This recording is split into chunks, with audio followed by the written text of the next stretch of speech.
My name's Sam Marsh. I'm currently the Senior Vice President at Sheffield UCU, and I'm going to talk you through some analysis that we've conducted at Sheffield UCU of the financial implications of the decision to close the Archaeology Department in Sheffield.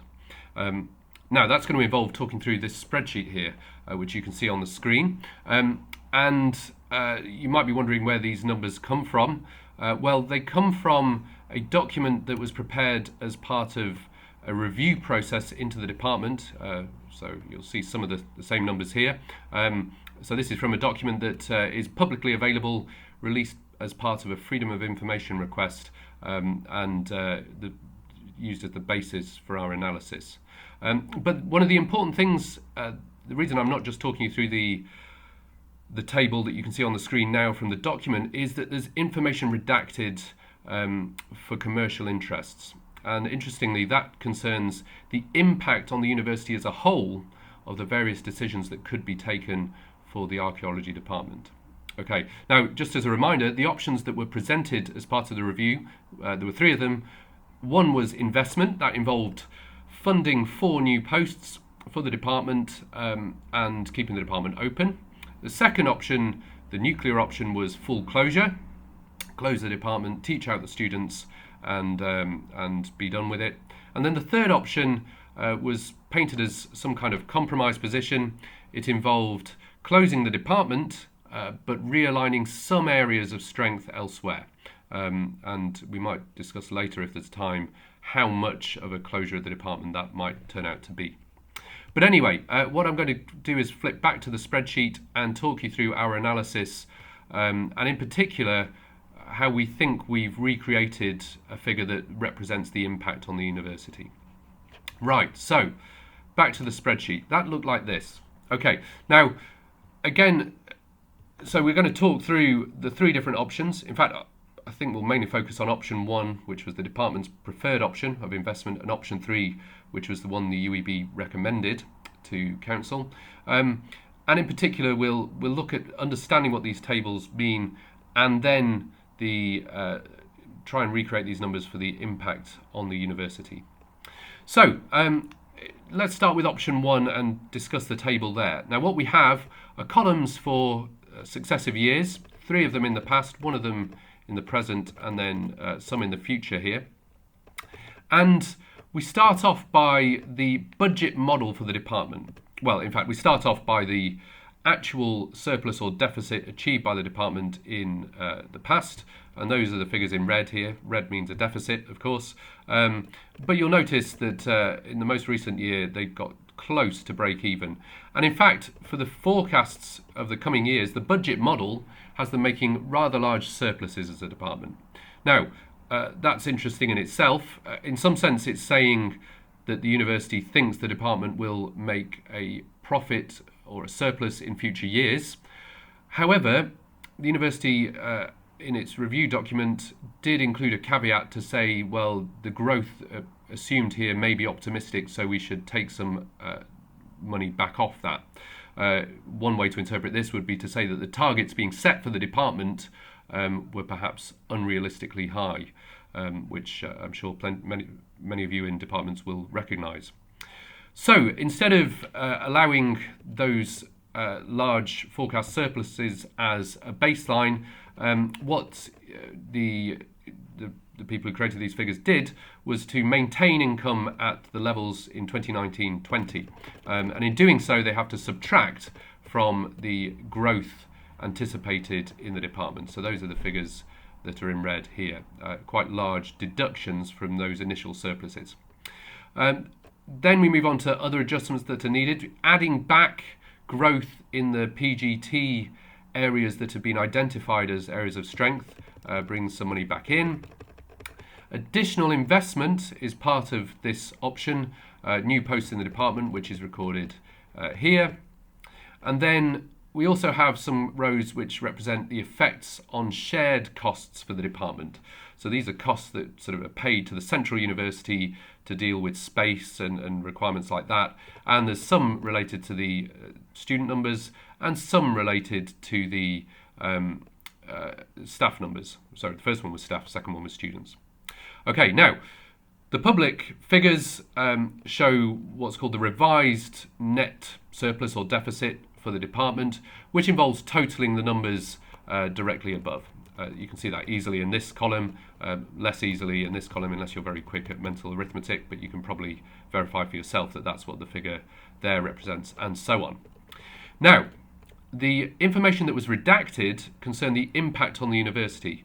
So what we did at Sheffield UCU was decided that the one way to consider the impact on the university is to total the rows above, so look at the adjustments that are being made here, but to omit the shared costs, because that's money that circulates back within the university. Now, we can't be sure that's what the initial figures corresponded to, however, we think it's a pretty good guess that that was what was in the redacted figures. So we did that in this spreadsheet and we end up with the figures here. Okay, right, so that explains what's going on in the table for option 1. Let's flip to option 3, which was the closure with some realignment of areas of strength elsewhere. And you start from exactly the same figures for your budget model, and you make similar adjustments. So a bigger income reduction.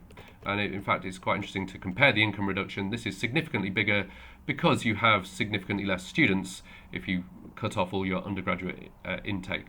So, for example, a 1.5 million deduction for income reduction in option 3, as opposed to a 600,000 reduction in option 1. So that takes you down significantly. Then we move on. There are cost savings.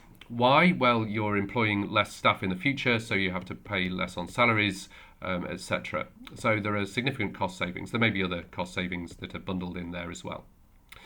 Redundancy costs, so that is a negative. You have to pay people redundancy payments if you're going to make them redundant, so they have to be factored in here. Some other savings, and then an effect on shared costs, which this time is a positive for the department. They will be having to pay less in shared costs because they have less staff and students, etc., etc. So that brings us to the revised net surplus or deficit according to these figures, and these match up with the numbers in the review document by totaling the ones above. Now again, the figures that we recreated was the impact on the university, and again we did the same thing. We totaled the rows above, but omitting the shared costs, and you end up with some figures here. Right, now, the interest comes in comparing option 1 with option 3. So, let's look at those impact on the university figures. These are the ones that were redacted from the original document and we've recreated, or without a guarantee that they're exactly the same figures, but a fairly good guess that they might be.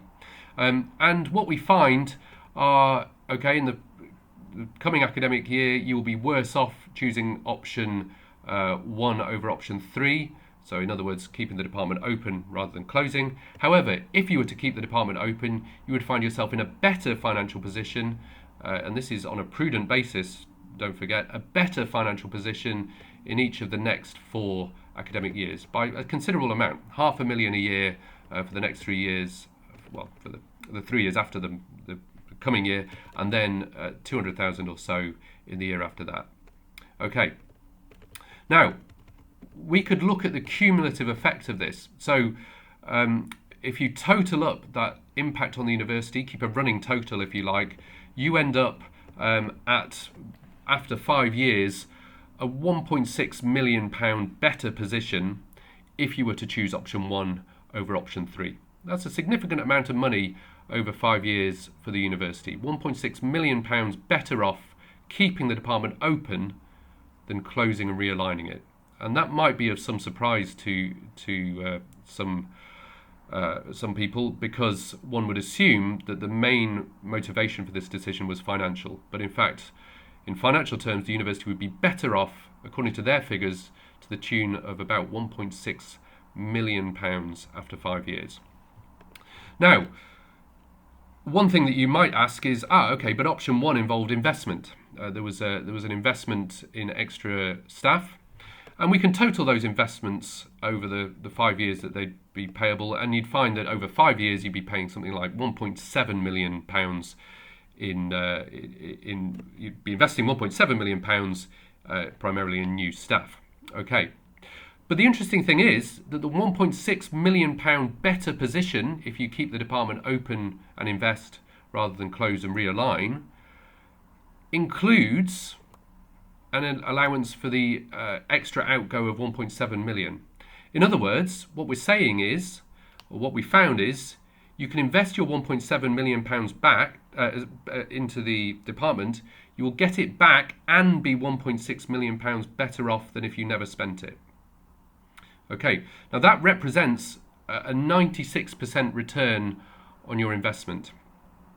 Now, I don't think figures along these lines were presented to Senate. In fact, I know that Senate received the redacted version of the document, so they never saw figures along these lines.